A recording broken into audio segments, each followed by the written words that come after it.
Greetings and salutations. Well,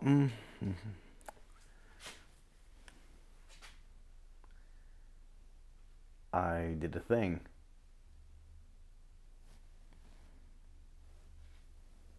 That's my transfer case.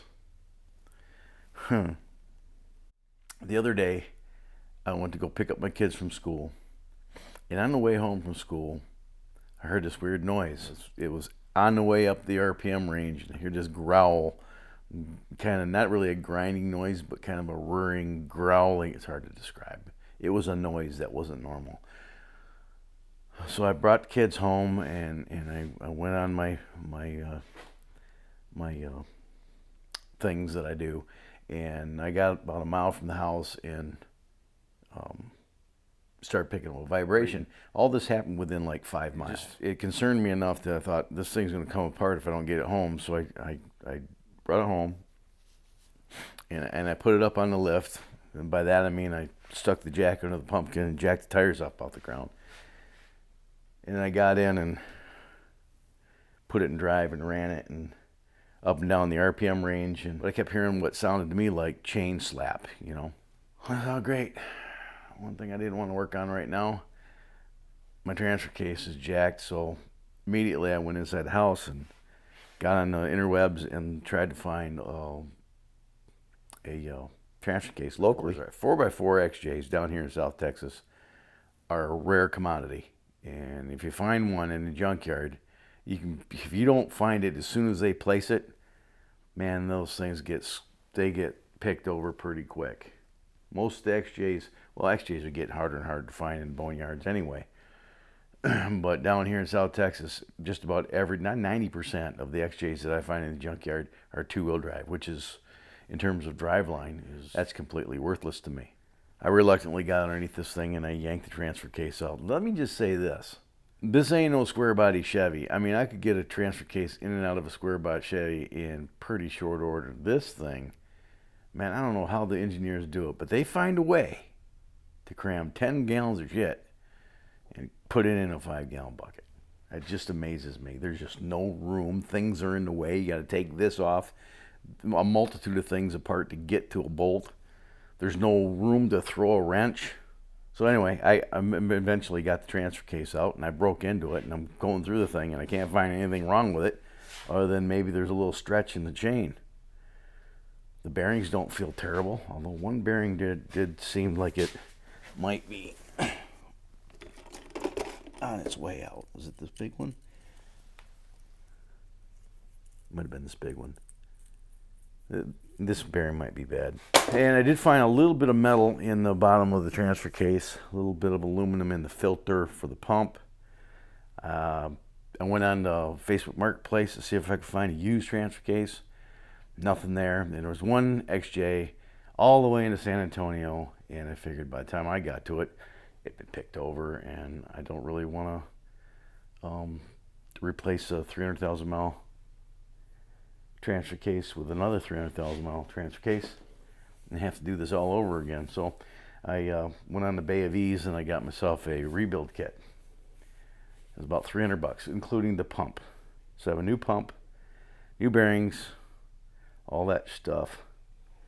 I put this thing together, and I also have in that box right there a slip yoke eliminator kit. I think I bought that right around Christmas, and I've been vacillating whether or not I should do that now, because you do a slip yoke eliminator kit, and then, well, they say you can use a front drive shaft for the rear, but you got to have at least 4.5 inches of lift, and my lift it's supposed to be 3 inches, but it's old and clapped out, so it's probably more like 2 inches. I think I'm going to go ahead and do the slip yoke eliminator kit. I got the front drive shaft out. I'll just see if it fits with this setup right now, and if it does, I'll get a new drive shaft for the thing. But this is not going to be a how-to video, so if you came here looking to see how to put this all back together and make it work, I'm not the guy to do that video. I am not a mechanic. I just fake it here on YouTube. But after getting into this, I've been always been kind of hesitant to do something like this, but it's really a simple I mean, I'd rather do a transfer case than, like, say, an old 3-speed manual transmission, for sure. Okay, so I'll turn the camera around, find a place to perch you, and I'll get into this box of goodness over here. Apparently, this, now it's stuck. This is the shaft you need to replace when you do an SYE. That's an acronym for a slip yoke eliminator kit. Said shaft should be in that box. Well, this ain't the box, this is the chain. It's this box. I was pointing to the wrong box.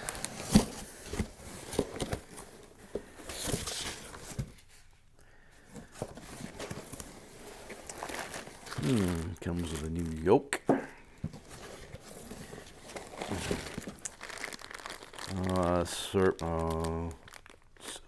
Speedo gear, couple of gas scoots, some kind of plug, the nut for the yoke.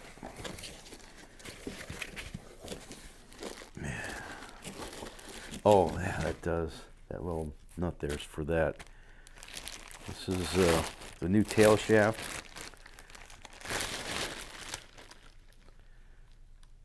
It has the seal and the bearing already installed. How convenient. That's nice. Ooh, nice unit. Okay. And then in the box, there's another box. And this will be the main shaft.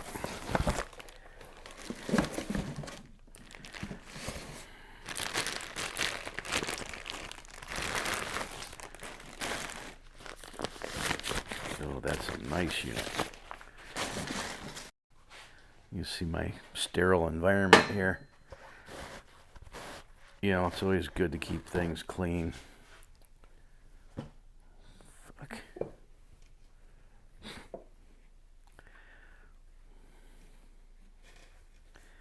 There. Let's compare.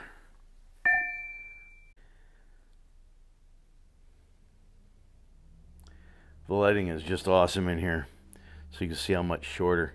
This is a slip yoke shaft, right? So the drive shaft yoke will slip on this. With the slip yoke eliminator, you eliminate the slip yoke and you move the slip union to the drive shaft, like on a front drive shaft. I'd show you, but it's under the truck right now and I don't want to go down there. So essentially you have like two U-joints compensating or correcting for the driveline angle, and then one down at the other end. Does that make sense? Probably not, because I'm an idiot and I don't explain things good. But trust me, this is supposed to solve all my problems. Probably not. So the first thing I need to do is put all this stuff back together and get snap rings and stuff on so it doesn't fall off. And then I can start putting my transfer case back together. This is all going to be on time lapse because I don't want you to see what I'm doing. Oh, I need to go to the store and get some RTV. So it's not going to happen immediately. I got to go to the store and get some RTV. Unless I have some over there. If I got some over there, that'd be bonus. I got some over here, I think. Wait a minute. Maybe I should be an engineer for Chrysler, because I sure managed to be able to find a way to cram 10 gallons of shit in a 5-gallon garage. I've got some. I think it's even good. Yeah. Okay. Time-lapse time.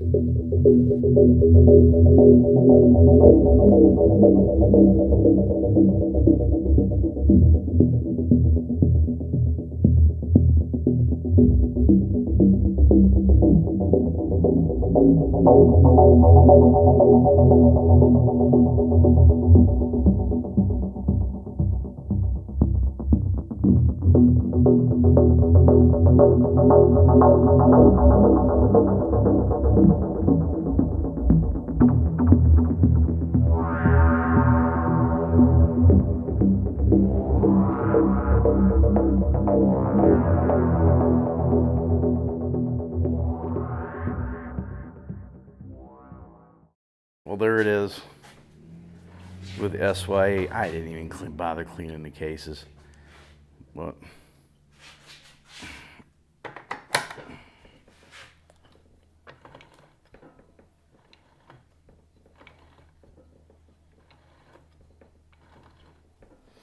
yeah.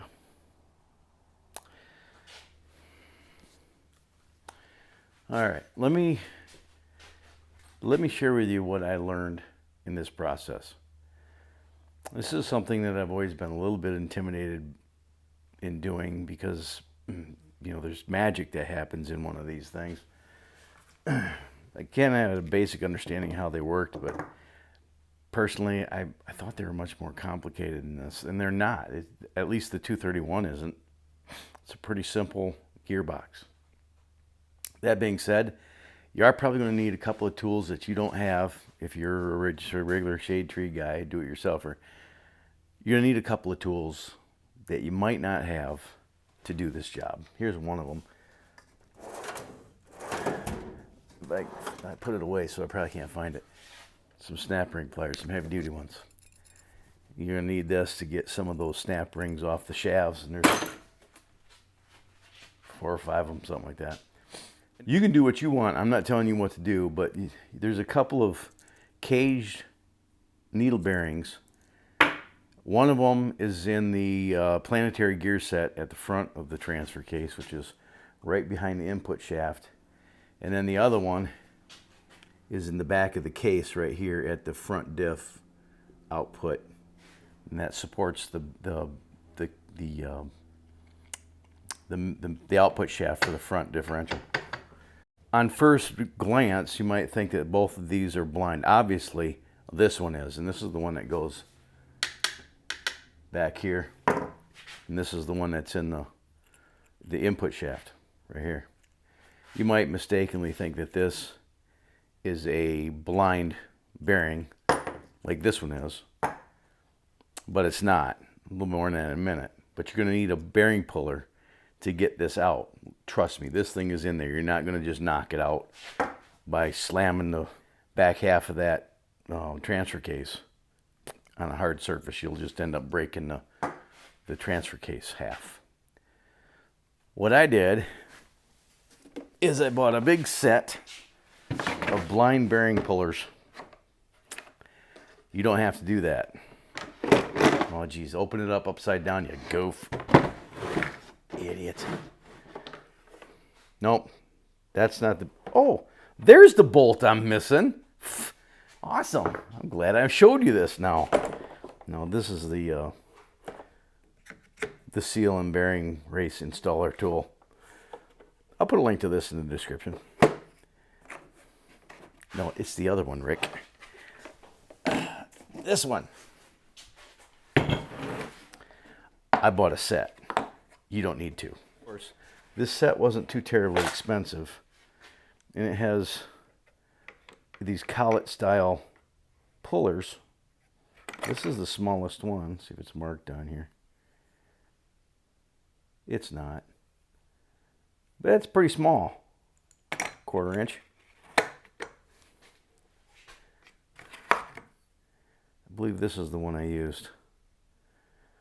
And I think the inner diameter is 38 millimeters for this bearing. So let me set you back up on the mirror and I'll show you how this works. Maybe I can get a measurement for you. Yeah, 38 millimeters. So you're going to need something, I think this is a 35 millimeter to 44 millimeters. As you screw this in, see how it opens that up? So this is going to be down in the case. You drop this in to the bearing till it hits the bottom of the case, and then you screw this down.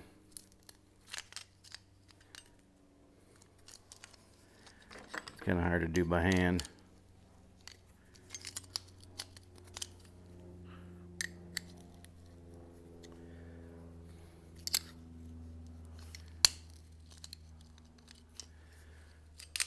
Like so. And then You could try to use a slide hammer, but realistically there's not enough throw for this to be an effective way to do it. I had to use this press. So that screws on like so, and then you can use this nut here to pull the bearing up. When that bearing finally popped loose, it scared the bejesus out of me. It was violent. Pow! So, but you can probably get away if you can buy just this. I'll see if I can find a link. Otherwise, I'll post a link. I'll post a link to this kit. It wasn't too terribly expensive. I think it was under 40 bucks. And now my kids got something to sell after I die.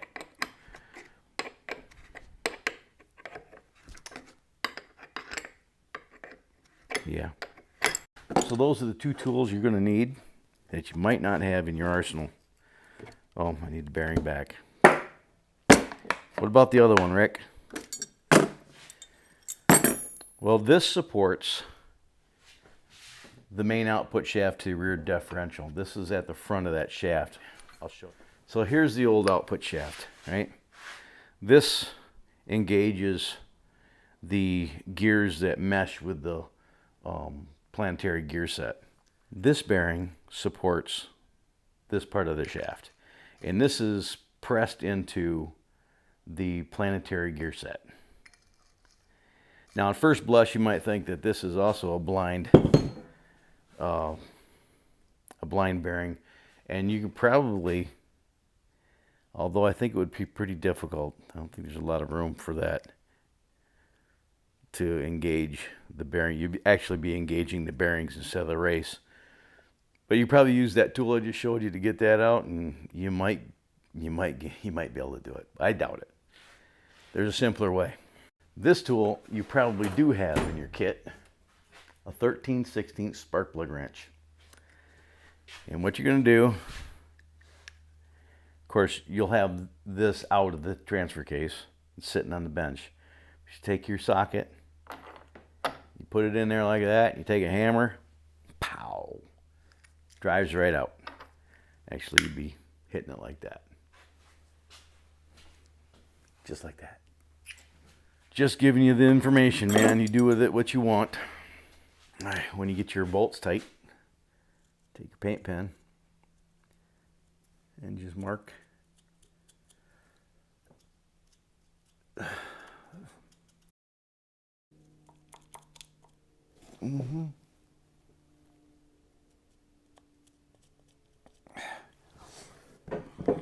Then you'll be able to see at a glance if your bolts are backing out. Right? I've had this one laying around for, 13 years. So I guess this is ready to go back in.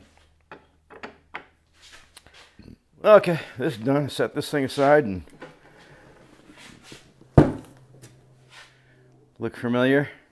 Yeah, that fuel pump is on its last leg. I got about 500 miles out of it, and it started doing the same thing. Hard start, and when it does start when it's cold, it runs like crap. So I'll be putting this in the next day or two. Next up is gears. 355 is what's in there now. Going to 410s, 411s, whichever is available.